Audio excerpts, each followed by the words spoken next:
In a world where justice often seems elusive, there are stories that serve as a powerful reminder of the truth's resilience and the consequences of unchecked power. Today we dive into a chilling tale of a life cut short by someone who thought they could hide behind their badge. But when truth refuses to be silenced, justice has a way of prevailing. Join us as we uncover how this heartbreaking case unfolded, shaking the very core of the nation and leaving behind a legacy of courage and the fight for accountability. If this story moves you, make sure to like, subscribe, and click the bell icon so you never miss another powerful tale. Your voice matters. Join the conversation below and let us know your thoughts. The exact opposite of the elite officer Maya Thompson was the man who shot and killed her officer James Mitchell. In over 17 years with the police force, Mitchell never rose above the rank of low-level patrolman. His personnel file was thick with complaints, use of excessive force, racial profiling, verbal abuse, but he had always managed to slip through the cracks. Protected by a union that fought every disciplinary action and by a department culture that turned a blind eye to misconduct, Mitchell had become the embodiment of everything broken in local policing. But now, he had crossed a line that couldn't be buried in paperwork or brushed off with a suspension.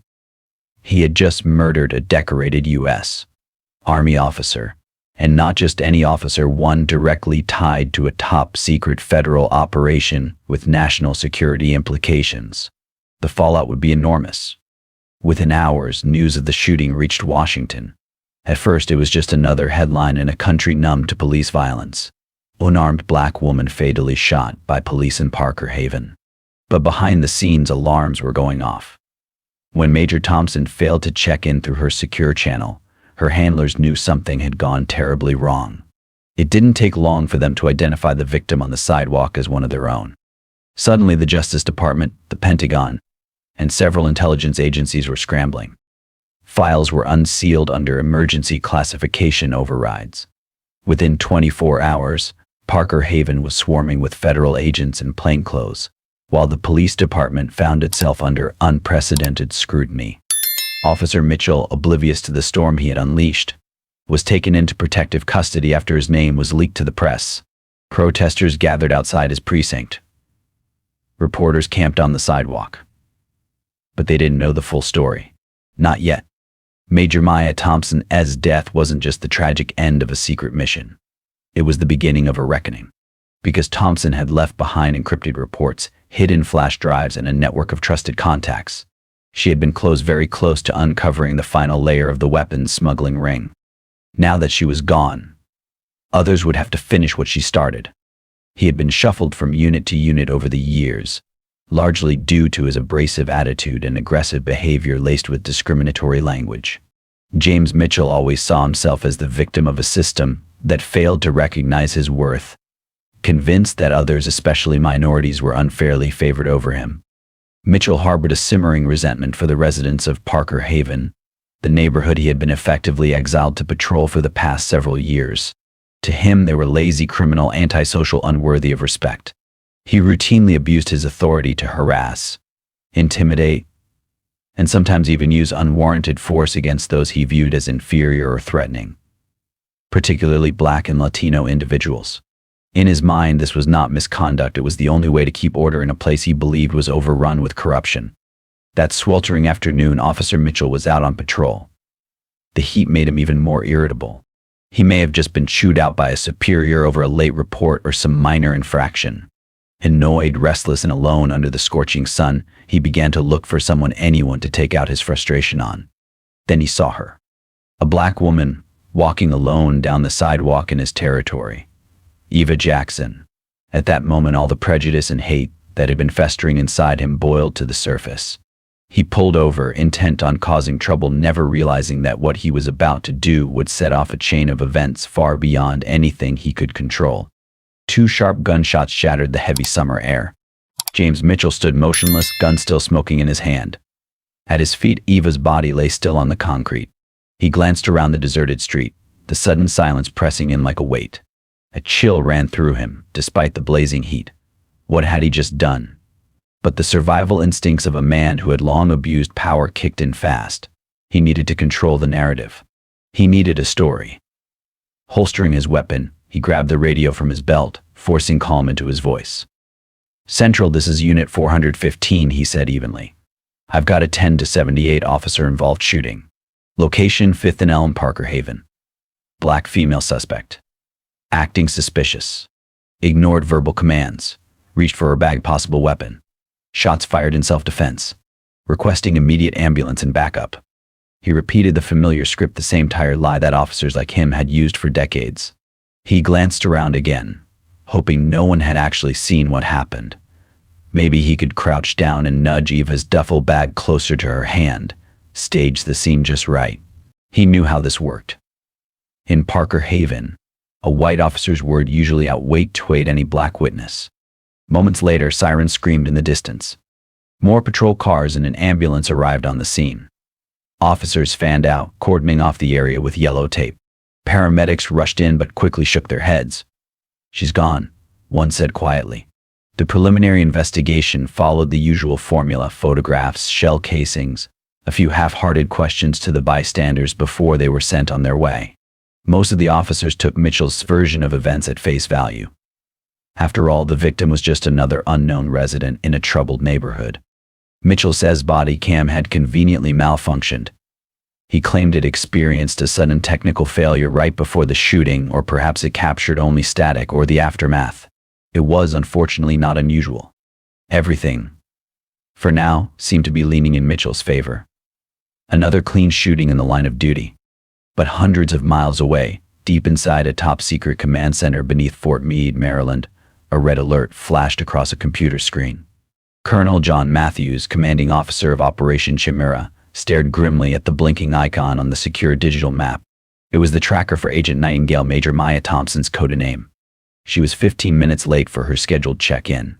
That wasn't like her. Not on a high-risk, covert assignment like this. Colonel Matthews opened an encrypted satellite channel and called her directly. No answer. He tried again. Still nothing. A cold unease crept over him. Major Thompson was one of the most disciplined officers he had ever worked with. If she wasn't responding, something was very, very wrong. She never missed a check-in unless something extremely serious had occurred. Emergency protocols were triggered immediately. The backup tracking device, a tiny discreet implant that Major Maya Thompson always carried, began transmitting her last known location just before the signal went dark. The coordinates flashed urgently on the command center screen. It pointed to a nondescript intersection in the rundown neighborhood of Parker Haven, tucked inside a major East Coast city. Without hesitation, Colonel John Matthews ordered immediate deployment of a Delta Force, Rapid Response Unit, America's most elite and covert special operations team, already on standby nearby. They were instructed to proceed with maximum discretion, avoiding detection by local authorities or civilians. Within an hour, the Delta team had infiltrated the area using unmarked civilian vehicles and their expertise in stealth operations. They didn't need to get too close. The site was still under local police control. Utilizing long-range surveillance tools and potentially tapping into nearby traffic and public safety cameras, the team confirmed the worst. A secure message was transmitted back to the underground facility in chilling silence. Nightingale confirmed cause multiple gunshot wounds. Suspect local police officer, provisional ID James Mitchell. Requesting further instructions. The operations center fell into a heavy silence. Colonel Matthews clenched his jaw. One of his finest officers, loyal, disciplined, a protector of national security, had been killed. Not by foreign enemies on a battlefield abroad, but by a rogue police officer on American soil. The silence didn't last long. It was soon replaced by controlled fury and unwavering resolve. The death of Major Maya Thompson sent shockwaves rippling through the tightly sealed halls of the Pentagon. This wasn't just a field casualty, it was a catastrophe. A highly trained intelligence officer, operating on a top-secret mission directly linked to national defense, had been murdered by a local patrol officer in an apparent racially charged abuse of authority. General Marcus Davies, Vice Chief of Staff of the U.S. Army, a hardened four-star general known for his unyielding standards, was briefed in his office. His expression turned to granite. He had personally mentored Thompson when she was a young lieutenant. He'd seen her courage, her discipline, her relentless dedication to duty. Her loss was not just personal, it was unacceptable. A blow to national defense, an insult to the military's integrity, and a murder that could not go unanswered. General Davies didn't hesitate. He made a series of urgent calls to the Secretary of Defense, the National Security Advisor, and the Director of the FBI. His tone was calm, but laced with steel.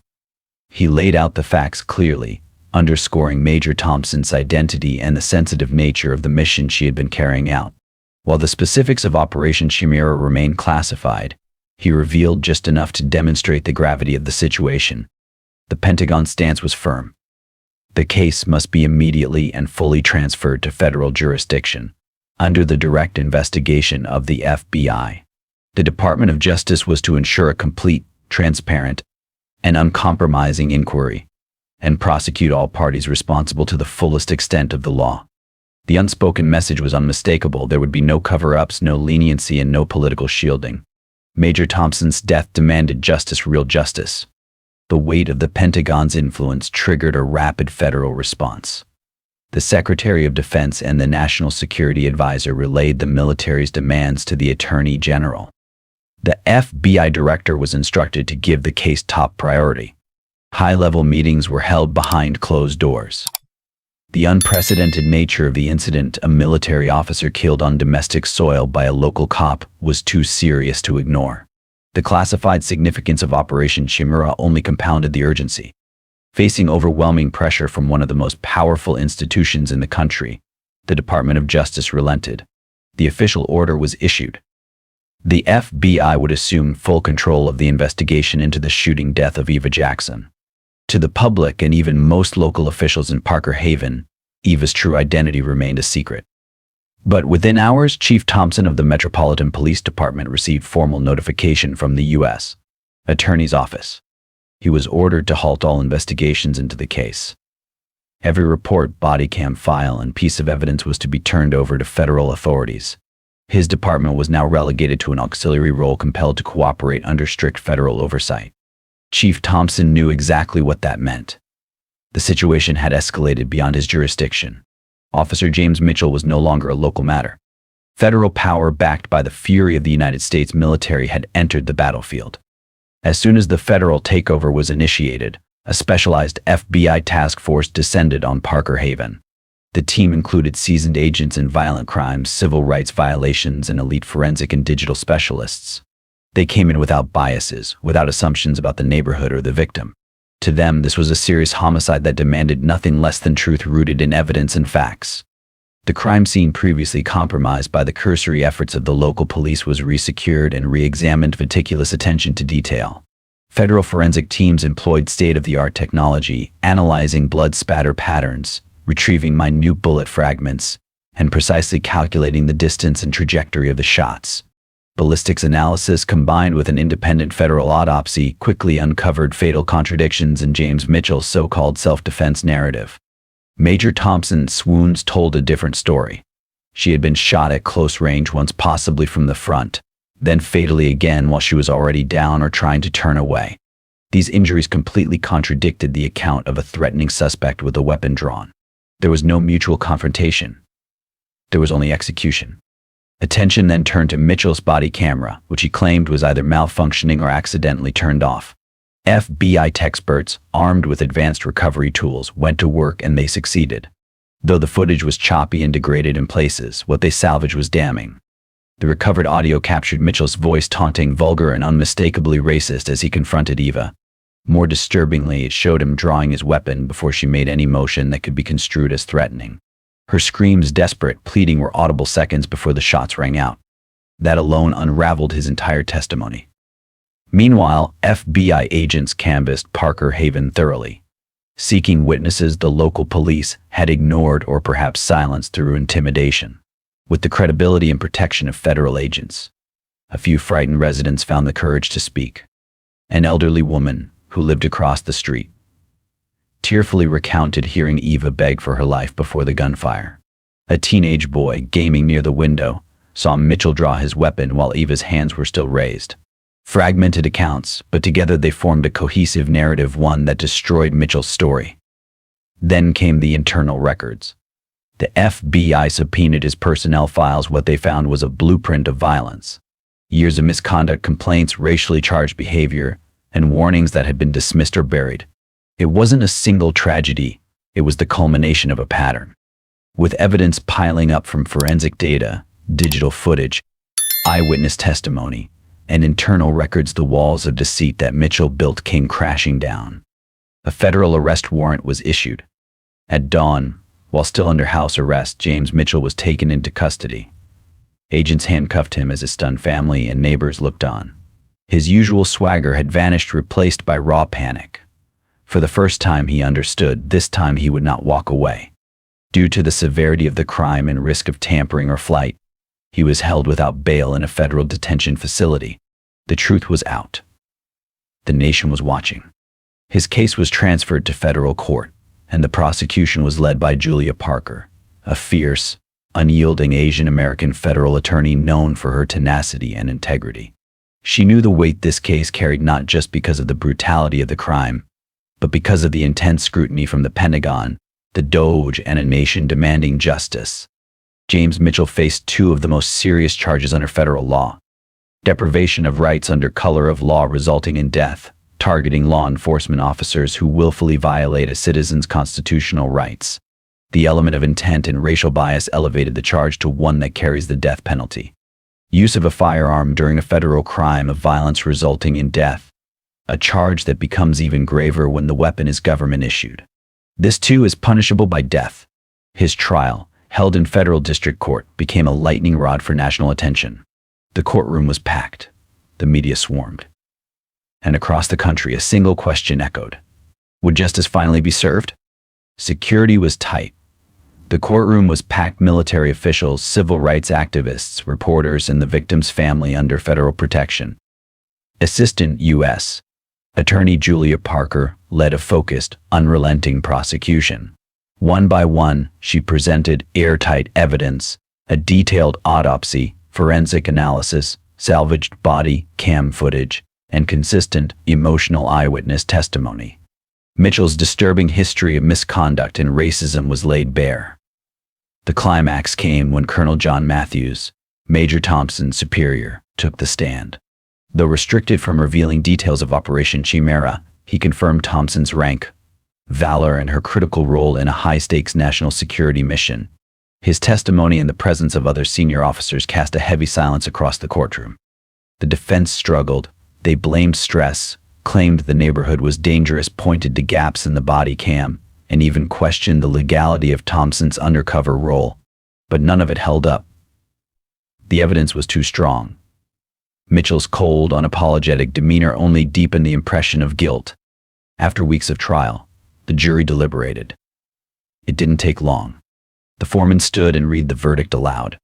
We, the jury, unanimously find the defendant, James Mitchell, guilty of intentional violation of civil rights resulting in death, and use of a firearm during a federal crime of violence resulting in death.